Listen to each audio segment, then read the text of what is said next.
Selamat pagi saudara, kembali bersama saya Siti Tania di Sapa Lampung hari ini.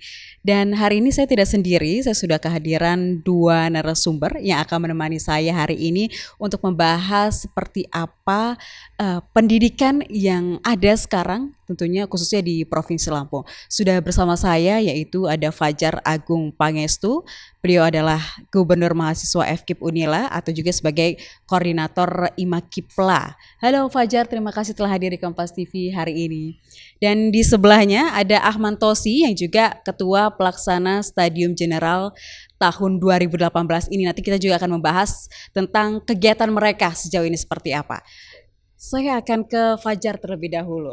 Fajar, tadi kita berbicara mengenai pendidikan di Lampung nih. Karena Fajar ini juga salah seorang mahasiswa FKIP jurusan apa tadi Fajar? Jurusan Pendidikan Matematika. Pendidikan Matematika. Tadi kita sempat diskusi di belakang soal gimana sih kondisi pendidikan di Lampung saat ini, Fajar. Tadi juga Fajar bilang bahwasannya APBN kita dialokasikan untuk pendidikan sekitar 20%. Sayang jika itu tidak dimanfaatkan dengan baik begitu ya. Fajar, kalau kamu sejauh ini melihat pendidikan di Lampung nih, seperti apa sih menurut pandangan kamu? Jadi begini ya, sekarang tentang pendidikan yang ada di Lampung itu indeks pembangunan manusia di Lampung itu peringkat 27 dari seluruh provinsi yang ada di Lampung, yang ada di Indonesia. Artinya apa? Kita yang ada di Lampung itu nggak jauh berbeda dengan teman-teman kita yang di Papua, Papua Barat, NTT dan sebagainya. Nah ini ada beberapa indikator yang menentukan IPM itu, indeks pembangunan manusia. Pertama itu pendapatan per kapita, kemudian kesehatan, dan yang paling penting adalah pendidikan. Pendidikan. Ya, jadi pendidikan artinya sumbangan pendidikan kita untuk yang ada di Lampung ini saat ini sedikit sekali. Gitu. Jadi kondisinya saat ini dibilang di zona merah, gitu, rapot merah gitu nilainya. Oke, tentunya Anda sebagai seorang calon guru yang nanti ketika lulus juga akan terjun di dunia pendidikan, akan mengajar pendidikan di Provinsi Lampung dan atau di daerah lain begitu. Melihat kondisi seperti itu sebenarnya apa sih yang harus diperbaiki oleh kita ataupun pemerintah atau beberapa pihak yang mungkin harus berkontribusi di dalam pendidikan gitu. Jadi sebenarnya ada beberapa hal yang penting yang harus kita perbaiki, terutama tentang pemerataan pendidik yang ada di Lampung ini. Pemerataan pendidik. Ya. Kenapa? Karena gini, lulusan pendidik yang ada, ya, calon-calon guru, SPD, sarjana pendidikan, itu menginginkan itu dia bisa mengabdikan dirinya atau mengajar itu di kota-kota besar. Bandar Lampung contohnya, mungkin Metro, ya, atau mungkin Pringsewu lah. Gitu. Artinya apa? Karena tidak ada semangat lebih dari mereka untuk mengajar di daerah-daerah pedalaman. Ini yang membuat kesenjangan pendidikan yang ada di Lampung ini terasa sekali gitu. Beda rasanya ketika kita menjadi mahasiswa baru, ya, tingkat ilmunya antara teman-teman kita yang berada di kota dengan teman-teman yang berada di desa. Selama ini yang jadi alasannya adalah pertama adalah tentang transportasi, ya, atau mungkin sarana dan prasarana yang ada di sekolah. Sebenarnya ada yang jauh lebih penting dari itu, yaitu apa? Pendidiknya ada nggak di desa-desa itu? Sumber daya manusia ya, pendidiknya begitu. Jadi waktu itu pernah KKN, ya, teman kita di perbatasan Lampung Barat dengan Sumsel. Jadi di sana itu sampai kelas itu dibagi dua. Jadi bayangin, kelas SD kelas 5, SD kelas 6. Kenapa nggak ada gurunya? Cuman berapa gitu gurunya? Cuman sekitar 3 orang. Artinya ada kekurangan tenaga pendidik. Ya, ada kekurangan dan ada penumpukan di beberapa tempat yang pendidiknya itu banyak sekali. Ini yang hari ini harus segera ditanggapi oleh Dinas Pendidikan Provinsi Lampung itu.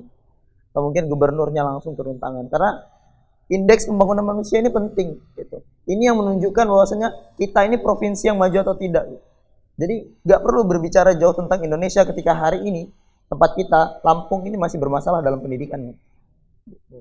Oke, tapi kalau kalian sendiri berbicara soal indeks pembangunan manusia, kemudian tidak meratanya tenaga pendidik, pernah tidak kalian atau riset begitu melakukan riset di daerah mana saja di Provinsi Lampung yang kemudian perlu adanya pemerataan guru atau daerah-daerah yang memang sudah kronis sekali nih perlu guru dan perlu tenaga pendidik gitu. Apalagi di Unila juga menghasilkan tenaga pendidik yang cukup banyak setiap tahunnya begitu ya.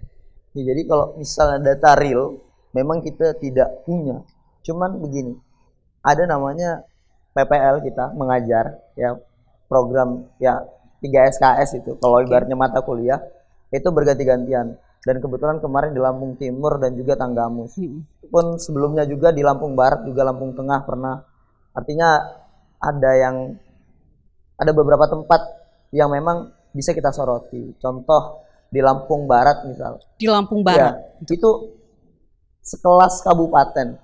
Itu. Kita bandingkan berapa banyak SMA yang ada di sana dengan yang ada di kota Bandar Lampung. Kita tarik lagi misalnya pesisir barat, berapa banyak sekolah yang ada di sana. Kemudian tarik lagi ke Lampung Tengah, berapa? Atau kita tarik yang paling jauh sekalipun, misalnya Mesuji, Tulang Bawang Barat dan sebagainya. Artinya mulai sekarang pemerintah hari ini harus konsen terhadap bidang pendidikan gitu. Karena memang ini penting gitu. Kenapa? Karena kalau kita selalu mengandalkan kota, pembangunan yang ada itu bukan hanya di kota, harus ada pemerataan gitu. Karena amanat yang ada di Undang-Undang Dasar 1945 bahwasanya ada 20% anggaran untuk pendidikan, dan itu semua 20%. kemana gitu. Maka ini yang harus kita manfaatkan hari ini dan jadi pembahasan untuk kita semua. Oke. Tadi juga Fajar sempat bilang bahwasannya Lampung ini kurang merata tenaga pendidiknya. Kalau misalnya Ahmad Tosi sendiri nih sebagai salah satu mahasiswa FKIP juga, kalau pemerintah sudah berperan, kemudian tenaga pengajarnya mau nggak ditaruh di pelosok-pelosok daerah begitu, usaha untuk sama-sama memajukan pendidikan di Indonesia khususnya di Lampung, tapi mau nggak mahasiswanya ketika diterjunkan di lapangan atau di beberapa kabupaten yang pelosok begitu? Mungkin Ahmad Tosi bisa menjawab. Ya, kalau mungkin dari saya pribadi, gunanya kita belajar di kampus ini yang pertama kita harus menanamkan rasa jiwa sosial. Kenapa? Yang pertama adalah ketika kita sudah berada di kampus, seakan-akan jiwa sosial kita itu berkurang. Sehingganya ketika nanti kita sudah lulus, ketika ditempatkan di daerah pelosok, dimanapun itu seakan-akan kita enggan, karena kita kurang memiliki jiwa sosial yang tinggi. Yang kedua, proses pembelajaran di kampus ini harus menerapkan sistem di mana kita harus ada kalanya turun ke lapangan. Dalam arti bukan hanya kita mengandalkan KKN, bukan hanya kita mengandalkan PPL, tetapi harus ada sejenisnya tugas-tugas yang memang harus berkontribusi nyata untuk masyarakat. Berkontribusi terhadap kondisi di lapangan seperti itu. Karena apa? Dari situ mungkin mahasiswa ini akan paham apa kendalanya. Saat kemudian membuka istilahnya hati kita, hati mahasiswa, ketika nanti lulus dia memiliki jiwa yang memang seharusnya harus siap ditempatkan di mana saja. Atau siap tidak mahasiswa ini ditempatkan dimanapun begitu ya, dengan tujuan tadi itu untuk mencerdaskan kehidupan bangsa, khususnya di Lampung. Ini seru sekali, tapi saya akan bahas setelah pariwara berikut ini. Tetaplah di Sapa Lampung.